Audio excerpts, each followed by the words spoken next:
وہ لائف جی السلام علیکم احباب، زیبنسا زیبی آپ سے مخاطب ہوں، اور آج ابھی جو میں آپ لوگوں کے لیے پروگرام لے کر آئی ہوں وہ ہے یہ نیرنگ ادب گلوبل رائٹر ایسوسی ایشن اٹلی جو ہے ان کی تنظیم ہے، اور ان کی تنظیم کے حوالے سے ان کے پیج پر ہی یہ میں پروگرام کر رہی ہوں۔ آج کل اسلامی پروگرام کر رہی ہوں، اسلامی موضوعات پر پروگرام کر رہی ہوں کیونکہ رمضان کا مہینہ ہے۔ تو اس پروگرام کا نام ہے نیرنگ ادب، نیرنگ علم و ادب، نیرنگ علم و ادب، کیونکہ اس میں علم کے موضوعات کو بھی ہم تقریباً سارے موضوعات پر بات کرتے ہیں، اور ادب تو ہمارا موضوع ہے ہی زندگی میں۔ تو نیرنگ علم و ادب کے آج اس موضوع میں جو میں نے جس موضوع کا انتخاب کیا ہے اس عنوان کے تحت، وہ ہے غسل کا بیان، فرائض سنن، مکروہات، اقسام اور طریقہ۔ یعنی ایک مسلمان کے لیے جہاں وضو ہمارے لیے ہے کہ وضو ہم کس طرح سے کرتے ہیں، وہ سارے طریقہ کار ہے نماز سے قبل، اور تو اسی طرح سے غسل کے لیے بھی طریقہ ہے ایک مسلمان کے لیے کہ کب اس کے لیے غسل، طہارت اور پاکیزگی کی تو بہت زیادہ اہمیت ہے۔ میں نے اس پر مضمون نہیں کیا، میں نے کہا وہ تو ہم سب کے علم میں ہے ہی کہ طہارت اور پاکیزگی کتنی اہمیت کی حامل ہے۔ تو غسل کا بیان مسلمانوں کے لیے کیا ہے، تو وہ میں آپ کو بتانا چاہتی ہوں۔ غسل کو طہارت کبریٰ بھی کہا جاتا ہے، یعنی سب سے بڑی طہارت، پاکیزگی کا سب سے بڑی علامت، پاکیزگی کی سب سے بڑی۔ تو میں جو ہے وہ یہ آج آپ لوگوں کے سامنے موجود ہوں۔ جسٹ اے منٹ جی، زیبنسا زیبی آپ سے مخاطب ہوں۔ میں نے آپ کو بتا ہی دیا ہے، اور آپ کو میں نے یہ بھی بتا دیا کہ آج کا میرا موضوع ہے غسل کا بیان، فرائض سنن اور مکروہات، اقسام اور طریقہ۔ اور اس میں چونکہ ہم طہارت اور پاکیزگی جو ایک مسلمان کے لیے کتنی اہمیت رکھتی ہے اس سے تو ہم سب واقف ہی ہیں، اسی لیے میں نے طہارت کے موضوع پر اور پاکیزگی کے موضوع پر میں نے اب کوئی پروگرام نہیں کیا، اور میں نے مناسب یہ سمجھا کہ میں وضو کے حوالے سے، غسل کے حوالے سے، اور جو دیگر چیزیں ہیں جو ہمارے لیے بہت اہمیت رکھتی ہیں، بنیادی اہمیت رکھتی ہیں، اس کے بعد پھر ہم باقی عبادات کی طرف آگے بڑھتے ہیں، تو ان کا تذکرہ بھی ضرور کر دوں تاکہ ہمارے بچے اور ہمارے جو احباب ہیں جو جاننا چاہتے ہیں، اور خود بھی اپنے علم کا جو ہے وہ دوبارہ سے ریویژن کر سکوں، جو کچھ میں نے پڑھا تھا جو بھول گئی ہوں اسے بھی دوبارہ سے یاد دہانی اسے کر سکوں۔ میں نے بے شمار مضامین جنگ میں، اسلامی موضوعات پر، جنگ میں، دیگر اخبارات اور رسائل اور میگزین میں ایک زمانے میں کالم لکھتی تھی، تو میں نے تمام موضوعات پر صوتی لکھا تھا، لیکن اب وہ سب ذہن سے محو ہو چکے ہیں، یادداشت تقریباً ختم ہو چکی ہے۔ تو اب دوبارہ سے میں اس کو اپنے آپ کو دہرانا بھی چاہ رہی ہوں، اور آپ لوگوں تک اپنا کچھ علم بھی پہنچانا چاہتی ہوں۔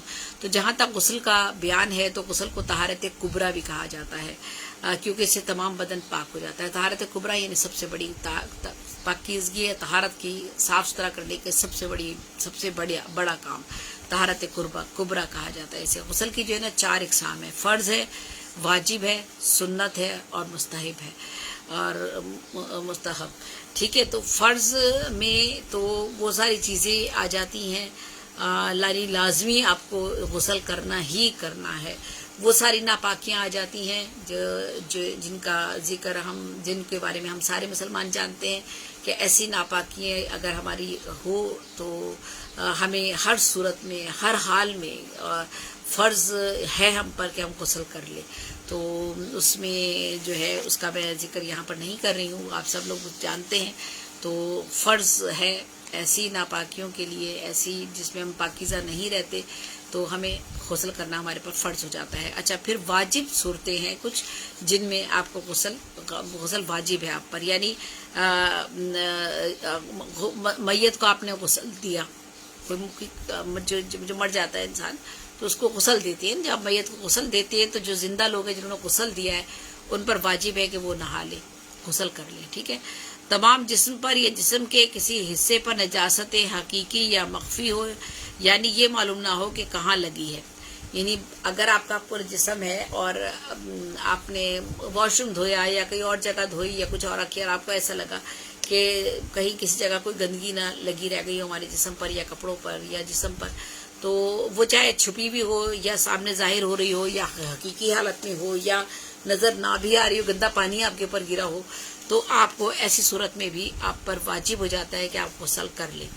اچھا، اگر کوئی کافر اگر مسلمان ہونے سے پہلے جو تھا وہ جنبی تھا، یعنی حد سے اکبر کہلاتا ہے وہ تھا، تو مسلمان ہونے کے بعد بھی اس پر جو ہے غسل جنابت اس پر واجب ہو جاتا ہے، ٹھیک ہے۔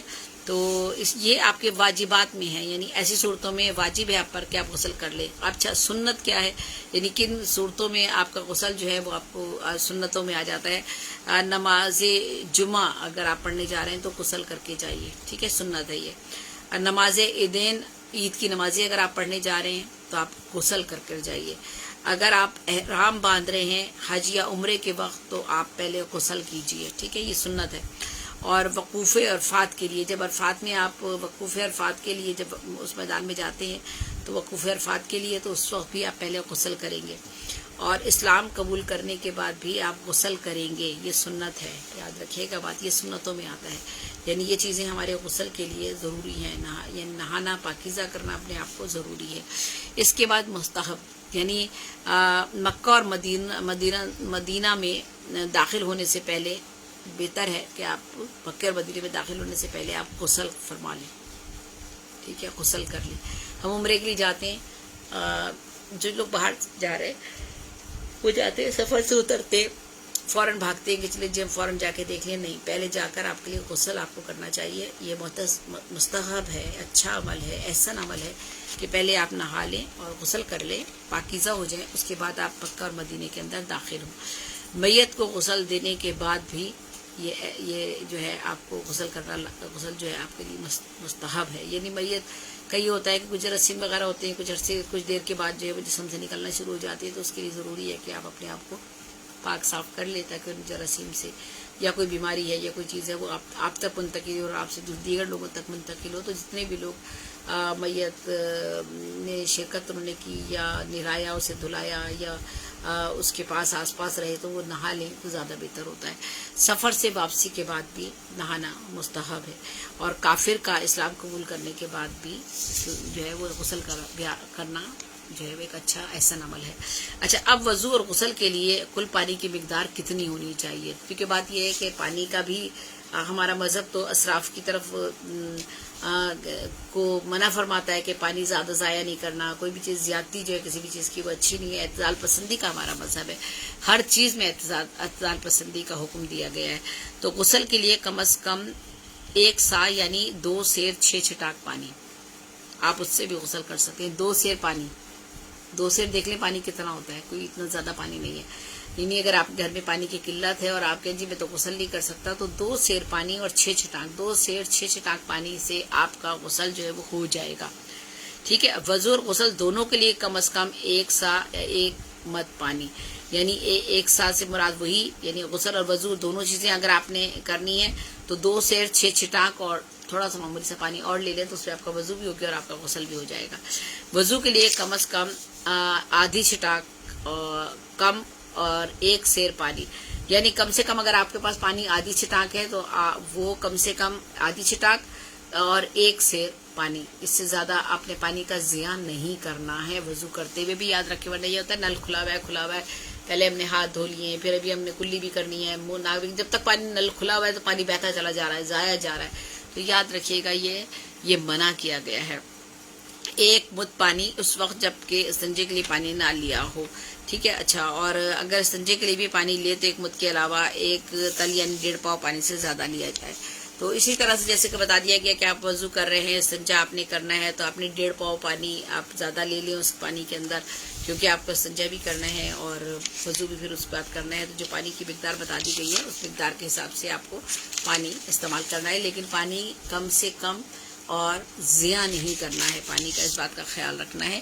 اور اسی بات کا حوالہ کل میں نے کسی وضو کے موقع پر بھی میں نے دیا تھا، اور حیالتا نے انڈیا کی ایک شاعرہ ہیں حیالتا، انہوں نے وہ اسلام کی طرف بہت زیادہ راغب ہے اور بہت سارا کلام انہوں نے اسلام کے حوالے سے لکھا ہے اور بہت شاندار کلام ہے، میں ان کو اس عہد کی ایک بڑی شاعرہ سمجھتی ہوں، اور جو زندگی سے قریب تر موضوعات پر انہوں نے بات کی، اور خاص طور پہ اسلام کے حوالے سے انہوں نے بات کی ہے. تو ان کا وہ کلام ضرور سنیے گا جس میں انہوں نے کہا ہے کہ مسلمان تو وضو کرنے کے لیے بھی مسلمانوں کو کہا گیا ہے کم پانی استعمال کرے. تو وہ مسلمان جو پانی میں بھی احتیاط برتتا ہے، وضو کرنے میں بھی، عبادت کے موقع پر جب وضو ہم کر رہے ہیں تو ہم چاہیں تو بہت سارا پانی بہائیں، جلدی ساری غلاظت نکل جائے، ہر چیز صاف ہو جائے، کئی بار نہائیں، کئی بار دھوئیں. نہیں، ہمیں پانی کا بھی ضیاع نہیں کرنا. وضو تو کرنا ہے، پاک تو رکھنا ہے اپنے آپ کو، طہارت کی طرف تو جانا ہے، لیکن پانی کی مقدار بتا دی گئی ہے کہ اس سے زیادہ پانی آپ نے خرچ نہیں کرنا اور ضیاع بھی نہیں کرنا. تو آپ کو تو حیا اللہ نے اسی موضوع کو پا کے مسلمان تو وضو میں بھی پانی کو احتیاط سے استعمال کرتے ہیں، ان کے لیے حکم ہے یہ. تو ہم وہ خون کس طرح سے کسی کا بہا سکتے ہیں؟ جب وہ پانی نہیں بہاتے، پانی کا ضیاع نہیں کرتے، تو انسان کا خون کس طرح بہا سکتا ہے؟ مسلمان نہیں بہا سکتا. ایک مسلمان کسی کا بھی خون بہانے کا اس کو حکم نہیں دیا گیا اس طرح سے. تو یہ آج ہی اتفاق ہے کہ مجھے یہ حیا لتا کا یہ کلام مجھے آج کسی کی وال پر ملا. ایک صاحب کی میں شکر گزار ہوں، ان کی وال سے میں نے وہ کلام لے کر آج ہی ابھی میں نے کچھ صبح میں وہ کلام اپنی وال پر میں نے شیئر بھی کیا ہے. تو ضرور حیا لتا کا آپ وہ کلام سن لیجئے گا جس میں انہوں نے مسلمانوں کے اس پہلو کی طرف، اسلام کی اس اہم پہلو کی طرف نشاندہی کی اپنے کلام میں. تو بہت اچھا لگا تھا مجھے وہ ان کا کلام سن کر. اس کے بعد میں غسل کے فرائض، آپ کو فرائض سنن اور مکروہات بھی بتانے والی ہوں. تو میں فرائض غسل جو ہے وہ 3 ہیں. یعنی کیا کرنا ہے؟ جب آپ غسل کر رہے ہیں تو آپ کو پہلے کلی کرنی ہے، ناک میں پانی ڈالنا ہے، تمام بدن پر پانی ڈالنا ہے. اس طرح بہانا ہے کہ بال برابر جگہ سوکھی نہ رہے. یعنی آپ جب پانی ڈال رہے ہیں تو پانی ڈالتے ہوئے ہر جگہ کو تر کرنا ہے. آپ نے یہ یاد رکھیے گا کہ کہیں ایسا نہ ہو کوئی جگہ آپ کی بغیر تر ہوئے رہ جائے. کسی جگہ تو آپ نے پانی بہت سارا ڈال لیا، 5-6 مگے پانی آپ نے ایک جگہ ڈال لیا، اور کسی جگہ آپ نے پانی نہیں ڈالا. یہ مقصد نہیں ہے کہ آپ نے پانی کوئی جگہ سوکھی نہ رہے، بال برابر جگہ سوکھی نہ رہے تو آپ پانی کی بالٹیاں اپنے اوپر ڈالتے رہے. نہیں، یہ تو منع کر دیا گیا ہے نا. پانی کی مقدار بتا دی آپ کو. تو آپ نے پانی ڈالنا ہے، لیکن اس طرح ڈالنا ہے کہ پانی آپ کے جسم کے تمام عضو آپ کے بھیگ جائے، اور بال برابر جگہ بھی آپ کی جو ہے وہ سوکھی نہ رہے، اور وہ سارا آپ نے مل کر مسل کر میل دھبے داغ گندگی غلاظت جو بھی چیز آپ کے جسم پر آپ کو لگ جاتی ہے، ہمارے گرد، وہ سب آپ نے صاف کرنی ہے، دھونی ہے، رگڑ کر اچھی طرح پاک صاف ہونا ہے غسل کرنے میں. تو غسل فرائض غسل کے 3 ہیں. فرائض غسل 3 ہے. کلی کر لیں، ناک میں پانی ڈال لیں، تمام بدن پر پانی ڈال لیں، اور اس طرح سے پانی ڈالیں کہ بال برابر بھی جگہ آپ کی سوکھی نہ رہے. غسل کی سنتیں 6 ہے. یعنی دونوں ہاتھوں کا پہنچوں تک دھونا، استنجا یعنی طہارت کرنا، اور بدن پر جس جگہ نجاست لگی ہوئی ہے وہ دھونا، ناپاکی دور کرنے کی نیت کر لینا، یا نیت کریں آپ کے میں اپنی جسم کی تعلیم تمام ناپاکی دور کر رہا ہوں. وضو میں بھی ہمیں نیت ضروری ہوتی ہے، نیت کرنی چاہیے. غسل سے پہلے وضو کر لیں اور پھر آپ غسل کر لیں. ٹھیک ہے. تمام بدن پر 3 مرتبہ پانی بہانا. ٹھیک ہے. یہ آپ کی غسل کی سنتیں ہیں 6. اور پھر مکروہات غسل کیا ہیں؟ وہ 4 ہے. پانی زیادہ بہانا، یہ مکروہ ہے، یا اتنا کم پانی لینا جس کے اچھی طرح غسل بھی نہ ہو سکے. دونوں باتوں کا خیال رکھنا ہے کہ غسل کرنے کے لیے پانی اتنا لیں کہ صحیح طریقے سے غسل بھی کرے، اور اتنا زیادہ بھی نہ لیں کہ پانی کا ضیاع ہو جائے. یہ مکروہات میں شامل ہے. ٹھیک ہے. غسل کے دوران بات چیت نہ کریں آپ. ٹھیک ہے. اندر کھڑے میں آواز دینا، جی مجھے تولیہ دے دینا، ذرا مجھے فلاں چیز پکڑا دینا. تو آپ تو غسل کر رہے ہیں، اور غسل کر رہے ہیں اب طہارت کے لیے، پاکیزگی کے لیے، نماز ادا کرنے کے لیے. تو آپ نے غسل کے دوران میں گفتگو کرنے سے بھی پرہیز کریں تو اچھا ہے. مکروہات میں شامل ہے یہ. قبلے کی طرف منہ کر کے نہانا، اس بات کا بھی خیال کر لیجئے کہ قبلے کی طرف منہ کر کے ہم نہا سکتے ہیں. بالٹی کہیں بھی گھما لیں گے اور قبلے کی طرف ہم منہ کر لیں گے. اور شاور لینے میں کوئی اس میں مذائقہ نہیں ہے. شاور بھی اگر آپ لے رہے ہیں تب بھی آپ قبلے کی طرف منہ کر کے آرام سے جو ہے وہ آپ اپنا غسل لے سکتے ہیں. تو یہ مکروہات میں شامل ہے کہ اگر آپ قبلے کی طرف منہ کر کے نہانا جو ہے مکروہات میں شامل ہے. قبلے کی طرف منہ کر کے مکروہات میں شامل ہے. ٹھیک ہے. وضو کرتے وقت تو آپ نے قبلے کی طرف جو ہے وضو کرتے وقت جو تھا وہ اس میں نے آپ سے ذکر کیا تھا. تو یہ مکروہات میں جو شامل ہے ان کو دوبارہ سے دیکھ لیجیے گا، یا تاکہ مجھ سے یہ جو بات بعض دفعہ یہ ہوتا ہے کہ بات کہتے کہتے بات کا تضاد آ جاتا ہے گفتگو میں. میں نے مکروہات غسل آپ کو بتا رہی ہوں. تو مکروہات غسل میں یہ ہے کہ قبلے کی طرف منہ کر کے نہانا یہ مکروہ ہے.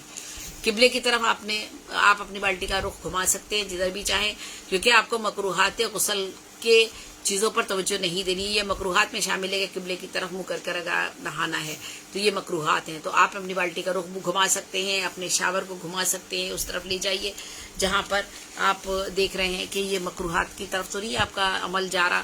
تو آپ نے قبلے کی طرف منہ کر کے نہانا مکروہات غسل میں شامل ہے. خلاف سنت غسل کرنا, یعنی سنت کا ایک طریقہ بتایا گیا غسل کرنے کے لیے کہ غسل کا طریقہ کار کیا ہے, اسی طریقہ کار کو آپ نے اپنانا ہے اور اسی طرح سے آپ نے غسل کرنا ہے. تو آپ دوبارہ سے دماغ میں یہ بات بٹھا لیجئے کہ مکروہات غسل میں پانی زیادہ بہانا اور یا اتنا کم پانی لینا کہ اچھی طرح غسل نہ ہو سکے. مکروہات غسل میں یہ بھی شامل ہے کہ دوران گفتگو غسل آپ بات چیت نہیں کریں. آپ قبلے کی طرف منہ کر کے جو آپ کا نہانا ہے وہ بھی مکروہات ہے. خلاف سنت اگر آپ غسل کریں گے تو وہ بھی آپ کی مکروہات میں شامل ہے. دیکھیے گا کچھ چیزیں ایسی ہوتی ہیں کہ ہمیں ان کے بارے میں علم نہیں ہوتا اور ہم بے خیالی میں وہ کام کر لیتے ہیں. تو یہ آپ کو میں نے بتایا. غسل کرنے سے پہلے نیت کر کے, غسل کا طریقہ کیا ہے کہ غسل کرنے سے پہلے نیت کر کے پاکی حاصل کرنے کے لیے کسی کام کے لیے غسل کیا جا رہا ہے وہ بات آپ کر لیں کہ آپ غسل کر رہے ہیں, اپنے آپ کو پاک کرنے کے لیے غسل کر رہے ہوتے ہیں, پھر نماز کے لیے بھی کر رہے ہوتے ہیں. پھر ہم اگر جیسے جن وجوہات کی بنا پر ہم غسل کر رہے ہیں وہ وجوہات تو میں نے شروع میں بتا دی نا آپ کو کہ کن کن وجوہات کے لیے کر رہے ہیں. تو پھر ان کی نیت آپ کر کے آپ اپنے آپ کو پاک کر لیجئے. اور اولاً دونوں ہاتھ پونچھوں تک دھوئیے, استنجا کر کے بدن سے نجاست اور جو بھی آپ کو نجاست نظر آ رہی ہے اسے دھو ڈالیے. وضو کر لیجئے. اس کے بعد تمام بدن پر پانی ڈال کر ہاتھ سے سارا جسم اس طرح ملے کہ جسم کا کوئی حصہ سوکھا نہ رہ جائے. پھر 3 مرتبہ سر سے سارے جسم پر پانی بہائیے. پھر 3 مرتبہ داہنے کاندھے پر اور 3 مرتبہ بائیں کاندھے پر پانی بہائیے. پہلے آپ نے کیا کیا دیکھ لی, آپ کو سمجھ میں بات آ رہی ہے نا. غسل کرنے کے لیے نیت کر لیجئے جس کے لیے آپ غسل کر رہے ہیں اول, اور پھر دونوں ہاتھ اپنے پونچھوں تک دھوئیے اور اس کے بعد استنجا کرنے کے بعد بدن سے نجاست کو دور کر لیجئے. پھر وضو کیجئے اور وضو کرنے کے بعد تمام بدن پر پانی ڈال کر اپنے ہاتھ سے سارے جسم پر پانی کو پھیلائیے اور کوئی جسم کا کوئی حصہ آپ کا سوکھا نہ رہے. ٹھیک ہے. اس کے بعد آپ 3 مرتبہ پانی سر پہ سے 3 مرتبہ پانی ڈالنا شروع کریں گے جو آپ کے پورے جسم پر پانی چلا جائے, بہہ جائے, تاکہ جسم کا کوئی حصہ سوکھا نہ رہے, کیونکہ آپ اس سے پہلے مسل چکے ہیں میل بٹی اتارنے کے لیے. پھر 3 مرتبہ پہلے داہنے کاندھے پہ پانی ڈالیے, 3 مرتبہ یہاں اس طرف سے ڈال کر دھوئیے. پھر آپ بائیں کاندھے پر 3 مرتبہ پانی ڈال کر آپ جو ہے وہ اپنے آپ کو صاف کیجئے. تو اس طرح سے آپ کا غسل کرنا ہے. پھر اس کے بعد آپ نے اگلا عمل کرنا ہے, کلی کرنی ہے, ناک میں پانی ڈال کر ناک صاف کرنی ہے. تو غسل کرنے کا طریقہ یہ ہے. ہم غسل ضرور کرتے ہیں لیکن بعض دفعہ ان باتوں کا کچھ ایک آدھ چیز ہمارے طریقے سے رہ جاتی ہے. یہ غسل کا سنت طریقہ ہے جس پر ہم کو عمل کرنا چاہیے, یعنی اس طرح سے غسل کرنا چاہیے. اب تو شاور آ گئے تو ہم ڈائریکٹ شاور کے نیچے کھڑے ہو جاتے ہیں اور اس سے ہم غسل کر لیتے ہیں. تو غسل سے متعلق ضروری مسائل جو ہے وہ بہت سے ہیں, جس میں فرائض میں تو میں نے آپ کو بتا ہی دیا تھا کہ وہ سارے ناپاکی کے جس سے آپ وہ سارے عمل جس سے ناپاکی ہوتی ہے ان میں آپ پر غسل فرض ہو جاتا ہے. اور اسی طرح سے اگر جو ہے آپ نے عورتوں کے لیے گندھی ہوئی چوٹی کا کھولنا ضروری نہیں ہے, البتہ بالوں کی جڑوں میں پانی پہنچانا کافی ہے. غسل کے لیے ضروری مسائل یہ ہیں کہ اگر عورت کی چوٹی بندھی ہوئی ہے, چوٹی بندھی ہوئی ہوتی ہے نا, پوری لمبی سی چوٹی بندھی ہوئی ہے, آپ غسل کر رہی ہیں, اول تو ہم بال کھول کر ہی نہاتے ہیں, ساری خواتین بال کھول کر ہی نہاتی ہیں. لیکن بعض دفعہ یہ ہوتا ہے کہ آپ ابھی نہا کر آئے لیکن آپ کو غسل کی حاجت ہو گئی ہے, تو آپ نے غسل لینا ہے, کوئی وجہ ہو گئی ہے, کسی میت کے پاس سے آئے ہیں یا کوئی اور بات ہو گئی ہے, کوئی گندگی لگ گئی ہے, تو آپ کو غسل لینا ہے. تو پھر آپ نے چوٹی باندھی ہوئی تھی تو اس وقت اسی لیے کہا گیا کہ عورت کی اگر گندھی ہوئی چوٹی ہے تو بندھی ہوئی چٹیا اس کی کھولنے کی ضرورت نہیں ہے اسے. البتہ بالوں کی جڑوں میں پانی, یا یہ جو سر ہے یہاں سے تو بال ہمارے ایسے نا, ہم ہر طرف پانی ڈال کر خوب پانی ڈال کر اسی طرح ساری جڑوں میں اس طرح سے کر کے اپنی پوری جڑوں کو ہلا لیں گے, بالوں کو ہلا لیں گے, تاکہ ہمارے سر کی اسکن جو ہے, جو ہماری کھال ہے, وہاں تک بھی ہماری نمی پہنچ جائے اور کوئی جگہ سوکھی نہ رہے. تو وہاں پہ پانی پہنچانا ہم پر لازم ہے غسل کرتے وقت. اور برخلاف اس کے کہ اگر بال کھلے ہوئے ہوں تو سارے بالوں کا دھونا واجب ہے. وہ تو نیچرلی بات ہے, جب اگر آپ کے بال کھلے ہوئے تو آپ نے بالوں کو شیمپو بھی کرنا ہے, آپ کنڈیشنر لگانا چاہتے ہیں کنڈیشنر بھی لگا سکتے ہیں. اگر آپ بغیر شیمپو کے بال دھونا چاہ رہے ہیں, کیونکہ اگر آپ نے ہر 2 دن بعد بات لے رہے ہیں, بلکہ گرمیوں میں تو دن میں کئی دفعہ بات لینا پڑ جاتا ہے بعض دفعہ انسان کو, تو بار بار آپ شیمپو نہیں یوز نہیں کرتے کیونکہ بال جھڑ جائیں گے, بال خراب ہو جائیں گے, بال گر جائیں گے آپ کے. تو آپ پھر شیمپو تو ایک ہی دفعہ کریں گے 2-3 دن بعد یا 2 دن بعد یا 3 دن بعد، تو آپ بالوں کو پانی سے ہی دھوئیں گے اپنے. تو آپ جو ہے بالوں کو اگر کھول لیتے ہیں تو اور کھول کر بالوں کو دھوتے ہیں تو وہ واجب ہے. اور لیکن اگر چوٹی بندے بھی اگر آپ دھو رہے ہیں، سر کو نہا رہے ہیں، غسل کر رہے ہیں، غسل لے رہے ہیں، تو پھر بالوں کی جڑوں تک پانی کا پہنچنا ضروری ہے. بالوں کی جڑوں تک پانی کا پہنچانا ضروری ہے، چوٹی کا کھولنا ضروری نہیں ہے. چوٹی آپ کی پوری بھیگ جائے گی، آپ آگے بھی لے آئیں گے تبھی بھیگو لیں گے اسے اچھی طرح سے، یعنی پانی کی جڑوں تک بھی جائے جل سر کے، اور چوٹی بھی آپ پوری بھیگو لیں. اچھا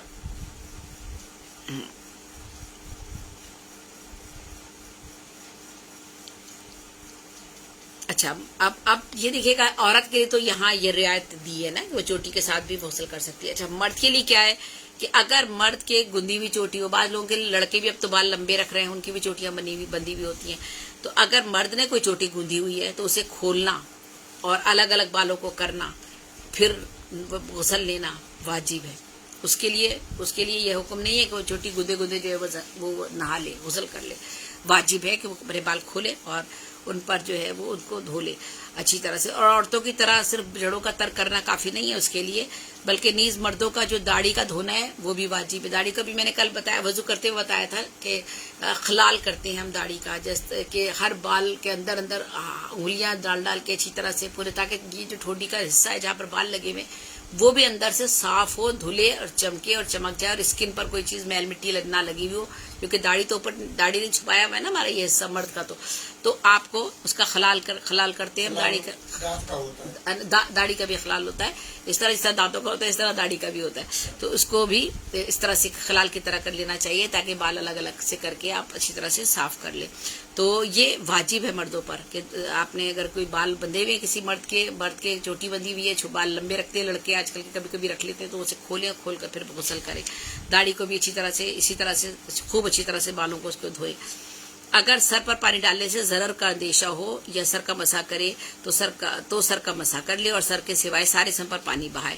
بعض دفعہ یہ ہوتا ہے کہ سر پر پانی ڈالنے سے کسی کو سر سام ہوا ہے، یا کوئی سر کی کوئی تکلیف ایسی ہوئی ہے، یا سر پہ کوئی زخم ہوا ہے، یا کوئی دانہ نکلا ہوا ہے، یا گرمی دانے وغیرہ کچھ ہوں گے، اور سر پہ آپ نے جو ہے وہ مرہم لگایا ہوا ہے، بار بار آئنٹمنٹ آپ نہیں لگا سکتے ہیں، کوئی چیز بھی ہے، کچھ بھی وجہ ہو سکتی ہے، تو اگر آپ سر پہ پانی ڈالنے سے کسی ضرر کا، کسی تکلیف کا اندیشہ ہو، کسی نقصان کا اندیشہ ہو، تو سر پہ پانی نہ ڈالے بلکہ سر کا مسح کر لے اور پھر پورے سارے جسم پر پانی بہا لے اور آپ غسل لے لیں. اگر کوئی شخص دوران غسل کلی کرنا بھول جائے اور نماز کے وقت تک اسے یاد نہ آئے، لیکن اسی اثنا میں اگر وہ شخص پانی پی چکا ہو تو اس کا یہ پانی پینا کلی کا قائم مقام ہوگا. ٹھیک ہے، کلی کرنا بھی میں نے بتا دیا تھا، شروع میں بتایا کہ کلی کرنا بھی ضروری ہے. تو کلی کرنا جو ہے اگر آپ بھول گئے ہیں تو اگر آپ نے پانی پی لیا ہے تو وہ پانی پی لینے سے بھی ہو گیا کہ کلی ہو گئی، آپ کا منہ اندر سے صاف ہو گیا. تو ضروری نہیں کہ پھر دوبارہ سے آپ غسل کریں، غسل کرنا پھر ضرورت نہیں ہے اس کی. اچھا یعنی ایک بات اور، ناپاکی کی حالت میں جو ہے عورت کے لیے بھی اور مرد کے لیے بھی اور عورت کے لیے بھی، کہ اگر آپ پاک نہیں ہیں، طہارت نہیں ہے جسم کی، تو آپ قرآن کو بھی نہیں چھو سکتے، نہ پڑھ سکتے ہیں. ہاں غلاف کے اوپر سے چھو سکتے ہیں، اور اس لیے غلاف قرآن کے حکم میں نہیں ہے، اس لیے کہ غلاف قرآن کے حکم میں نہیں ہے. یہ حکم جو ہے وہ عورت کے لیے ہے. ٹھیک ہے، کہ اگر آپ پاکی کی حالت میں نہیں ہیں تو آپ قرآن کو نہ چھوئیں. ٹھیک ہے، اور غلاف کے اوپر سے چھو لیتے ہیں، یا لوگ بعض دفعہ کپڑا، اگر کوئی بہت ہی ایمرجنسی آ جائے، بلکہ ضرورت نہیں ہوتی ہے، لیکن اگر ایسی صورت ہے تو پھر آپ کو یہ ہے کہ آپ قرآن کو آپ نہیں چھوئیں گے، ہاتھ نہیں لگائیں گے اگر پاکی کی حالت نہیں ہے تو. اچھا، اگر ایسی خاتون جو پاکی کی حالت میں نہیں، اگر کسی کو قرآن پڑھائے تو الفاظ کے بجائے ہجے کے طور پر ایک حرف الگ الگ کر کے پڑھائے. یعنی اب دیکھیے بعض دفعہ یہ بھی صورتحال ہوتی ہے کہ وہ معلمہ ہیں یا کہیں پڑھا رہی ہیں، کسی مدرسے میں تعلیم دیتی ہیں یا قرآن شریف کی تعلیم دیتی ہیں، تو وہ تو یہ روزگار کا ان کا حصہ ہے. اور اگر وہ پاکی کی حالت میں نہیں ہے تو اب وہ کیا کرے، تو پھر اس کے لیے یہ ہے، قرآن کو تو انہوں نے ہاتھ نہیں لگانا، وہ تو منع ہے اس کے لیے، لیکن ان کے لیے کہا گیا کہ پھر وہ قرآن پڑھائے تو الفاظ کے بجائے ہجے کے طور پر ایک حرف الگ الگ کر کے پڑھائے. یہ طریقہ پھر اختیار کرے ایسی حالت میں قرآن پڑھاتے ہوئے. اور بے وضو شخص جو ہے وہ قرآن نہیں چھو سکتا، البتہ زبانی پڑھ سکتا ہے. زبانی جیسے ہم صورتیں پڑھتے ہیں وہ ہم پڑھ سکتے ہیں، لیکن اگر ہمارا وضو نہیں ہے تو ہم قرآن کو نہیں چھو سکتے. یہ میں نے وضو کے میں بھی بتایا تھا، یہاں پھر بتا رہی ہوں. اور غسل کی حاجت ہو اور یا دریا یا حوض میں غوطہ لگا لے یا بارش میں کھڑا ہو جائے اور تمام بدن پر پانی بہہ جائے تو غسل ہو جائے گا. یہ بات بھی غسل میں بھی اور وضو کے لیے بھی تھا، بشرطے کہ کلی کرے اور ناک میں پانی ڈالے، کیونکہ یہ دونوں بھی غسل کے فرض میں شامل ہے. کیونکہ جو فرائض میں شامل ہے وہ تو لازمی آپ نے کرنے ہیں. اگر کسی نے غسل سے پہلے وضو نہیں کیا، صرف غسل ہی کر لیا تو وضو ہو جائے گا، بشرطے کہ سر پر ہاتھ پھیر لیا، جو اس لیے کہ سر کا مسح وضو میں فرض ہے. ٹھیک ہے، تو یہ آپ کا غسل کے متعلق کچھ ضروری مسائل تھے جن کا میں نے آپ سے تذکرہ کیا. غسل کے فرائض سنن تھے، مکروہات تھیں، غسل کا طریقہ تھا اور غسل کا بیان تھا جو میں نے آج آپ کے سامنے بیان کیا ہے. بہت چھوٹی چھوٹی سی بعض دفعہ باتیں رہ جاتی ہیں اور تو کوشش کرنی چاہیے کہ وہ اگر ہمارے علم میں ہو تو اچھی بات ہے اور ہم اپنے آگے بھی اسے ہم بڑھا سکیں. تو بس زیبنسا زیبی آپ سے مخاطب تھی اور یہ میں غسل کا بیان اور فرائض سنن، مکروہات، اقسام، طریقہ، یہ ساری چیزیں جو تھی میں آج نیرنگ علم و ادب اپنا جو میرا پروگرام ہے اور یہ میں گلوبل رائٹر ایسوسی ایشن کے پیج پر جس کے پیج کے اور تنظیم کے صدر جو ہے وہ نواز گلیانہ صاحب، محمد نواز گلیانہ صاحب ہیں. ان کے پروگرام ان کے پیج پر میں یہ کرتی ہوں. تو آج 17 اپریل کو ہفتے کے دن میں نے یہ پروگرام کیا ہے اور یاد دہانی کے لیے میں تاریخ بھی بتا دیتی ہوں. اور دن میں میں نے آج یہ پروگرام غالباً 2 بجے کے قریب یہ پروگرام کیا ہے اور 2 بجے کیا ہے یا 2:15 بجے، 2:15 بجے شاید کیا ہے، 2:15 بجے غالباً کیا ہے یا 1:30 بجے کے ٹائم پہ کیا ہے. بہرحال یہ میں نے پروگرام اپنا مکمل کر دیا ہے اور آپ سب لوگوں سے اجازت چاہتی ہوں. اللہ حافظ، اللہ نگہبان، اللہ تعالی ہم سب کی حفاظت فرمائے. آمین ثم آمین. پاکستان زندہ باد.